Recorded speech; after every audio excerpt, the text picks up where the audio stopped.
Hello, my name is Eddie Tofpik.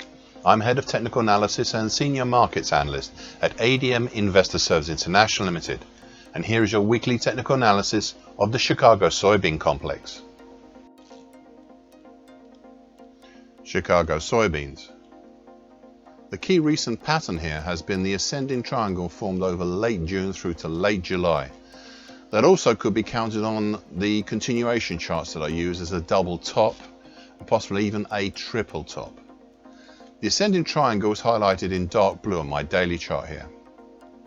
The break lower in late July saw a move down to the primary target of 1364 actually, with some ease, in just over a week.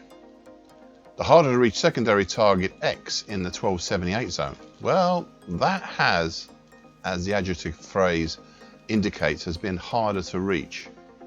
Prices came close 2 weeks ago, but pulled up away from testing the 50% Fibonacci line of the April 2020 to February 2022 move at 1289, with to all intents and purposes a pipe bottom. This reactionary move up has seemingly lasted only as far as this week, when prices have run up into the congestion between the long favoured congestion, that's the base of the late 2022 descending triangle at 1378, and the lesser Fibonacci line at 1409.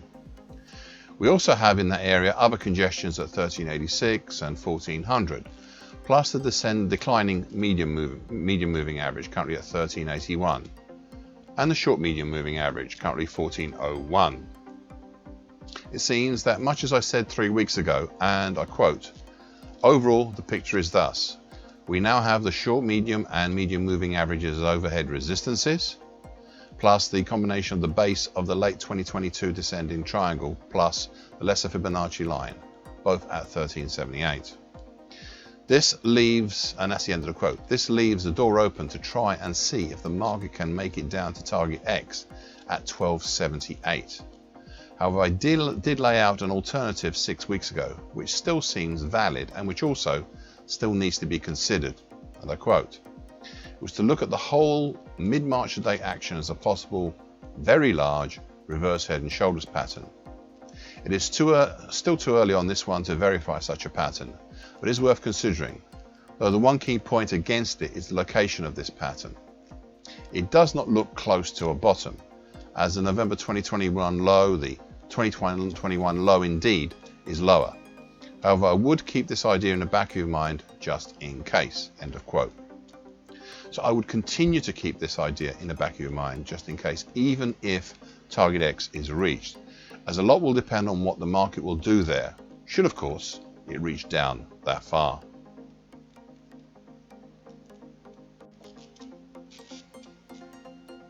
Chicago soybean meal. The key recent pattern here, much as in the case of soybeans, has been the mid-June to early August ascending triangle, which is highlighted in bright red on my daily chart. This is on top of the longer term May 2022 to date, broken, then repaired, then broken again, then desperately repaired again, and now broken yet again, ascending expanding wedge pattern. A huge pattern that I pointed out many months ago. It was never a perfect pattern by any means, but it finally started working in late May this year. To assist you in seeing this pattern, I've highlighted it on my daily chart in dark blue.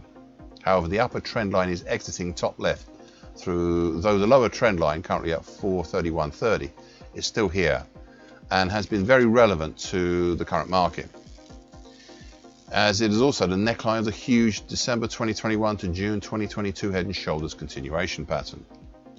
Now, the original break lower this past May below this trend line and neckline combination indicated a potential primary target is still well off the bottom of my daily chart at the incredible 324 zone, and a secondary harder to reach, much harder to reach target in the 283 zone. These are the ones you can make a note of in your diary and maybe look at once or twice a year. Moving now to the more recent pattern, one I highlighted 6 weeks ago, and I quote, "Please bear in mind one thing. Though I haven't drawn it as yet, the action since mid-June or even late June has a strong possibility of being an ascending triangle, such that I would watch carefully any moves lower just in case." End of quote. 5 weeks ago I formalized this pattern, which is, as I've already mentioned, highlighted in bright red on my daily chart. 5 weeks ago we had a false break on the upside, with what turned out in the end to be a 3-day bearish evening star pattern, and led to the breakdown out and below the bottom of the ascending triangle. 3 weeks ago I gave the potentials below for this pattern, a primary target X at 408.60 and the harder to reach secondary target X1 at 381.40. Changeover easily saw target X reached, but though we have come awfully close to target X1, we have as yet not reached it, as we saw a pullback up last week and at the start of this week.